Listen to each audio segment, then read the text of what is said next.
بہت سے planning level پہ جو اقدام ہوتے ہیں وہ ایک اگر اس کو پورے طور سے امپلیمنٹیشن میں آ جائیں تو حالات یقیناً پرسیپٹبلی بہتر ہو جاتے ہیں. کیونکہ آپ کو پتا ہے کہ جیسے کہ میں آپ کو ایک بات بہت امپورٹنٹ بتانا چاہتی ہوں, پلان میں ایک مانیٹریبل ٹارگٹ ہے جس کو اوور آل مانیٹریبل ٹارگٹ ہے کہ پلان پیریڈ جو 2017 میں اینڈ ہوگا تب تک جتنے مسلمان بچے ہیں اور بچیاں ہیں ان کا ایجوکیشنل لیول جو ہے it should be up to all the other communities that is at پار.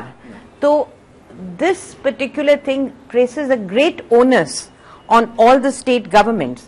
اب جبکہ 2 سال پلان کے ہو چکے ہیں اور 3 سال باقی ہیں اور آخری سال میں تو کام کم ہوتا ہے, تو یہ جائزہ لینے کی ضرورت ہے کہ اسٹیٹس نے کہاں تک اس پلان کا مانیٹریبل ٹارگٹ کو فلفل کیا.